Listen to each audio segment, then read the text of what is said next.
Hey guys, how are you doing? We hope things are well by you.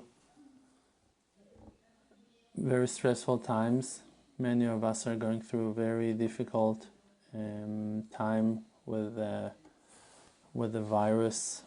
Many of my friends in New York in those days are going through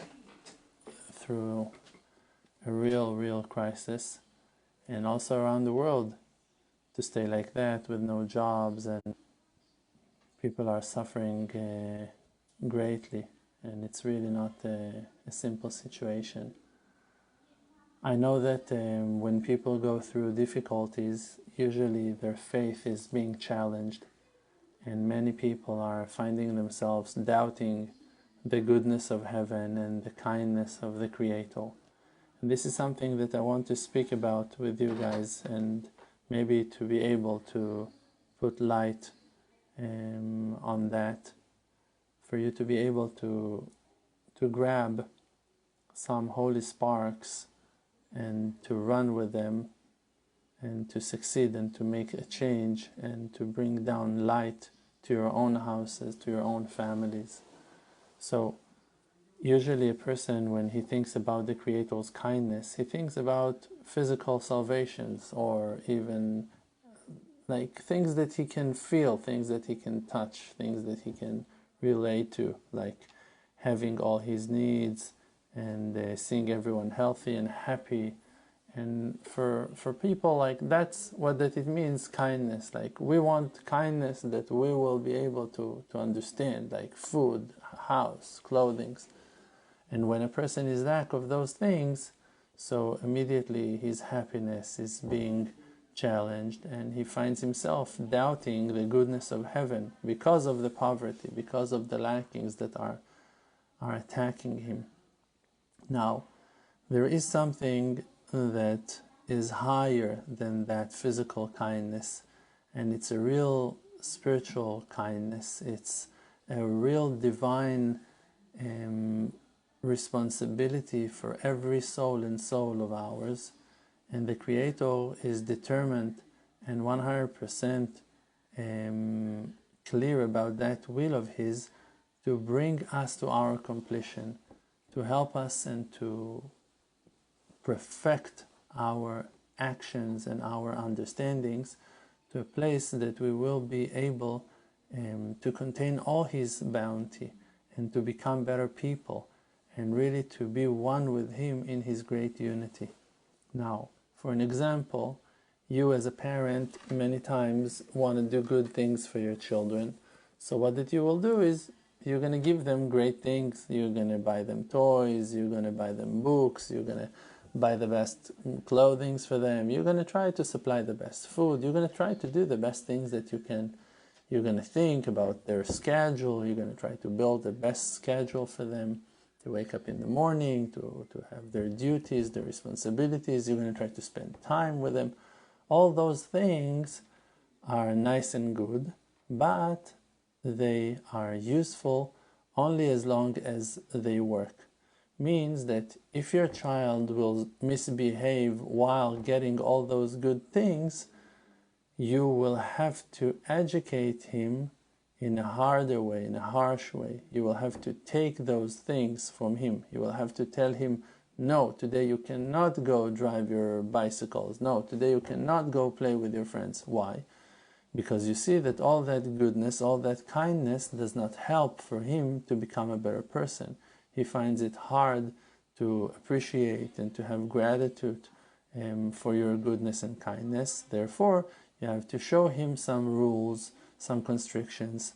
And for a parent that loves his child, that's a very hard thing to do. It's a very complex thing for a person to tell his son, no, you can't do this, you can't do that. The nature of a person is his goodwill to give and to support and to help and to provide all the needs for his child. But because that you love him so much, you take that decision upon yourself to be harder on him and to educate him in a way that will be useful for his future, that he will rise and run and climb and perfect himself and become a better person that is caring, that is sensitive, that is able to understand, then take responsibility on certain things. And you will do it while forcing yourself to go against your nature. Like that it's written on Abraham, when the Creator commanded him to take his son and sacrifice him on the altar on the Mount of God. So it's written in the verse that Abraham sent his hand to take the knife, to take the knife, the ritual knife, to slaughter his child, Isaac. So why it needs to be written Vaishlach et yado, that he sent his hand, to show you that it was not a natural thing for a parent to take the knife and like to be ready about to slaughter his child. It's not something that he was able to do. He had to force his hand, to send his hand to commit that act. It was not a natural thing for him. So, and that was a merciful act of going with the purpose. He realized that if God commanded him to do something so like not predicted and not understandable, it must be something very elevated and very high, and that's why he was able to force himself to do something against his nature for a higher cause, for a noble reason. So in reality we see that to give our goodness and our hearts to our children is an amazing thing. It's a beautiful thing that we can do with our children. But when real caring is needed, when really you need to do something beyond being good in your nature, you need to break your nature and to use cruelty, to use anger, to use strict and powers of judgments and power for the real education that is needed for your child. Exactly the same, the Creator finds himself with us, that his goodness of supplying all bounty and helping us in so many ways is not always enough for our education and for us to get and to rise to the right purpose of our lives. For an example, in the last 100 years, the world became so comfortable. The bounty that is all over the place, people have like every kind of comfort that they can just ask for themselves.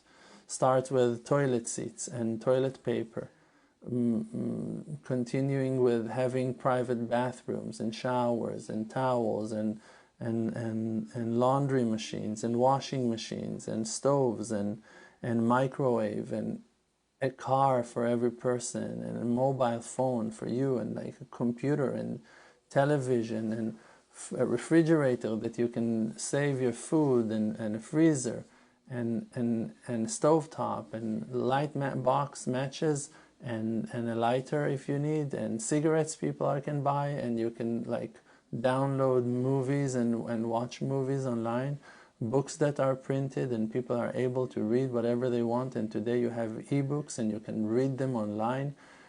Things that the Creator made for a person in our generation out of his kindness and out of his unconditional love to us is so warming the heart, that we were supposed to wake up and to understand that.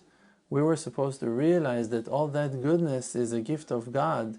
Those things that people can go to swimming pools, that swimming pools can be clean, that people can walk with sneakers, and not every person needs to sew his own shoes and soles to his, like with fabrics and leather that he needs to peel from a poor animal. Like people lived in that way. People had to carve their own glasses from wood or stone. Like people were not knowing how to read and write and didn't have no books, no education. Today you go and you fix your fingernails and you buy a new suit and you order things online, and all those things are not supposed to be taken for granted. And when the world was like so packed with goodness and with kindness, and people are not able so well to appreciate that. So from heaven they push the pause button, and now the world is on hold and everyone are stuck. And now we need to come back and to understand that there's a message in it.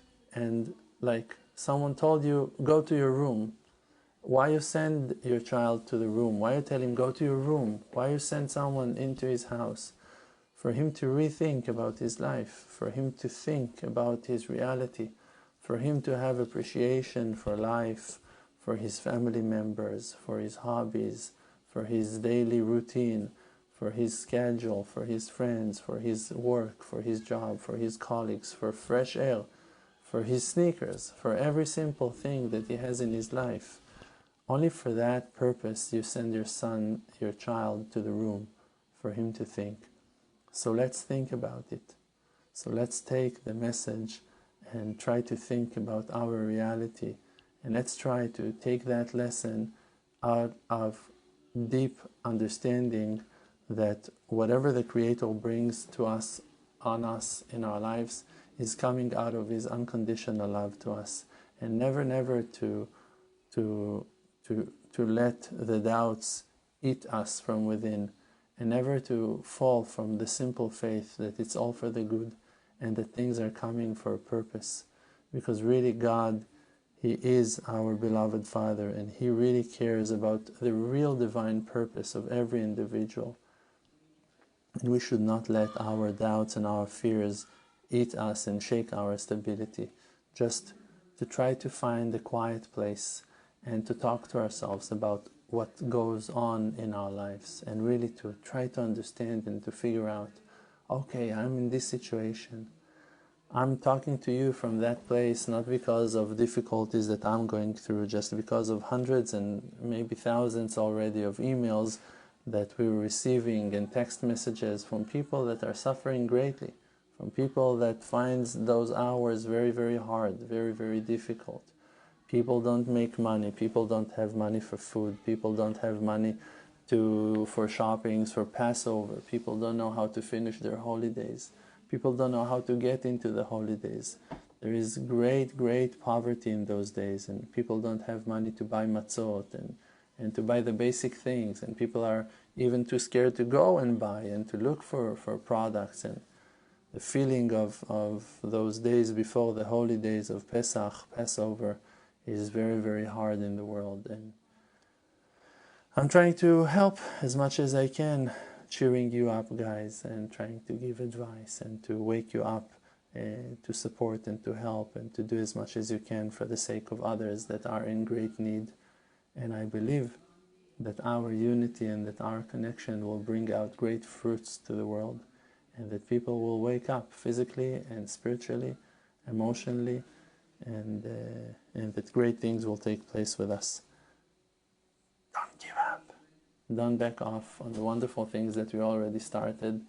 Do your hitbodedut, your individual prayer. Go and talk to God as you talk to your best friend. Be positive with life. Be positive with your friends, with each other. Share the videos, like them, send them all over the place to give another person a good advice, a cheerful message, a refreshing advice. Maybe some people will find comfort in them. Thank you. Thank you. Thank you. May Hashem bless you. Be strong and powerful. Amen.